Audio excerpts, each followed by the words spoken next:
For my paper 3 on borders, I will be analyzing the following question. To what extent has poverty acted as a socio-economic border for keeping people from enjoying a better quality of life, using Venezuela as a case study? Poverty, there are so many different types and definitions for poverty, ranging from human poverty to income poverty and everything in between.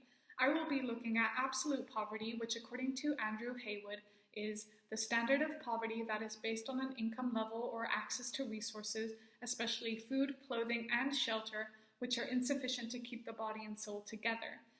Currently, in October 2018, Venezuela is experiencing its worst crisis in its history, as it's faced with food and medical shortages, hyperinflation, economic instability, extreme poverty, and mass immigration. This was all triggered in 2014 when the oil prices plummeted, hitting Venezuela's primary product-dependent economy, as oil revenues accounted for 95% of the export earnings. Poverty still remains a big issue as the poverty level remains more than 85% today. Poverty can to a large extent act as a socio-economic border because, according to theorist Esther Buffalo, poverty is mainly sustained by the lack of hope.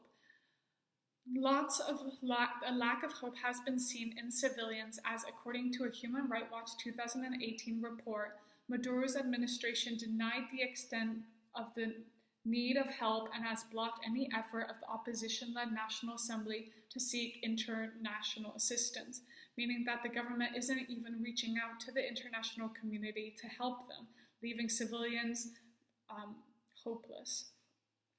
Also, the government has denied that even a crisis is happening. However, statistics clearly contradict this, as official figures suggest that 35,000 Venezuelans are immigrating on a daily basis in order to gain food and medicine, which is not steadily available in Venezuela. And also, many are going across to different Latin American countries to get a better quality of life. This mass immigration is also affecting the regional security, as for example, Peru and Ecuador have taken more of a realist approach by imposing new entry restrictions, meaning that Venezuelans without a passport are unable to enter the country. Mass immigration has been very prominent also in Myanmar, as 720,000 Rohingya refugees are crossing the border into Cox's Bazar, Bangladesh. However, Bangladesh took a different approach through not imposing restrictions, although there may be security threats. Security threats such as criminals trying to exploit vulnerable migrants at the border, or that national peace is at stake, because if backlashes happen on the Buddhist minority in Bangladesh, this can obviously affect the peace that the nation has, the state has. However, basically what they do have in common, although they didn't respond the same way, there is straight away, it still shows how mass immigration quickly can apply pressure to governments and countries and causes them to respond differently. Although clear hope is lost in the civilians, contradictively, the Happy Planet Index is relatively high, as Venezuela in 2017 was ranked 29th out of 140. Despite this, there is Abraham Maslow say that basic needs, which the government is clearly not providing, are essential in order to gain fulfillment and hope back, which is necessary, according to Esther Buffalo, because she believes that poverty is sustained by a lack of hope. And without these basic needs that Maslow suggests, you are unable to get an overall better quality of life. However, many have been critical about this model, saying that people are not poor because they are lacking these basic needs, but they are deprived of standards enjoyed by the majority of society. And from a social constructivism point of view, poverty is a social phenomenon, and therefore it's based on people's relative position in the social order, suggesting that poverty may be unavoidable.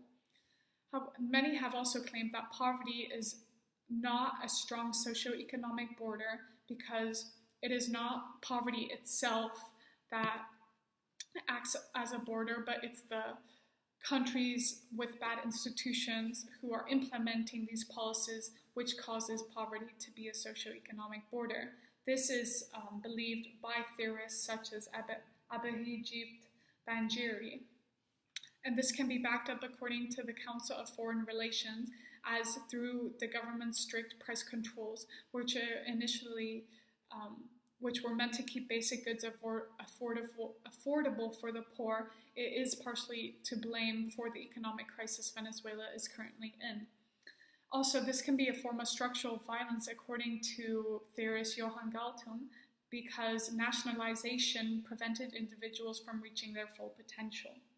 In 2003, also a currency control policy was introduced by the former president in Venezuela, Hugo Chavez, and this was implemented in order to limit capital flight. However, this was ineffective because as the US dollar was sold at a different rate, it basically created this black market, which increased the likelihood for corruption. And if you look at a poverty cycle or different cycles, corruption can actually lead and impel capital flight, which was this case here because Venezuela has a really high score of 18 according to the Transparency National Corruption Perception Index in 2017, and the closer the score is to the number 0, the more corrupt it is, and this score got 18.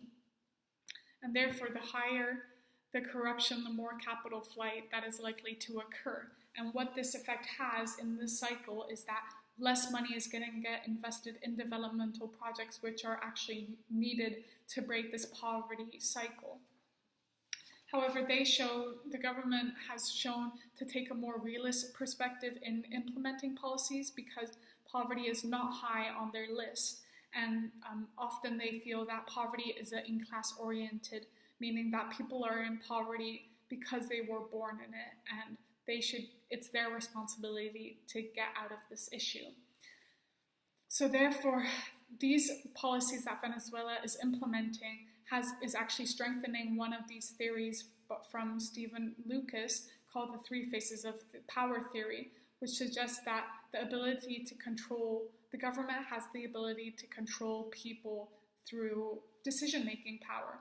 However, this is not only seen in Venezuela, but also in Zimbabwe, because in 2000, the former president implemented this law reform policy called the Fast Track Land Reform, where 23 million acres of land was redistributed from white wealthy farmers to black and landless, poor and landless blacks.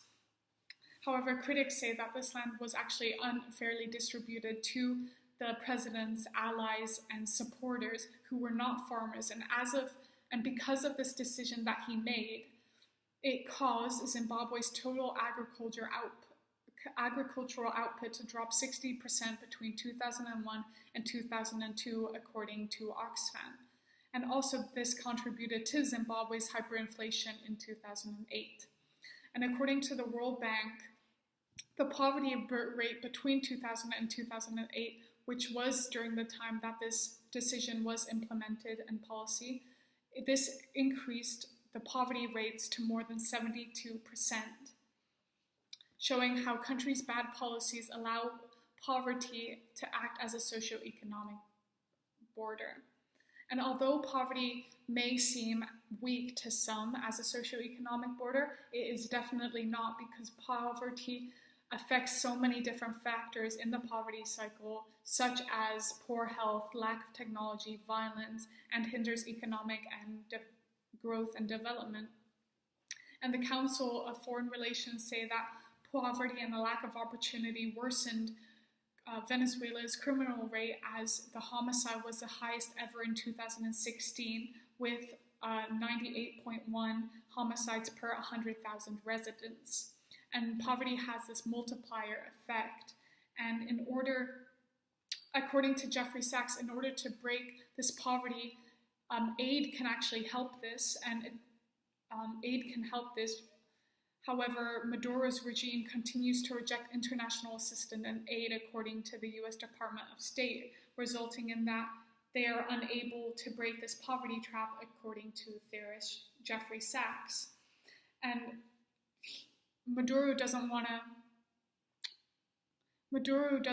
to allow international actors to intervene because it challenges their sovereignty and power.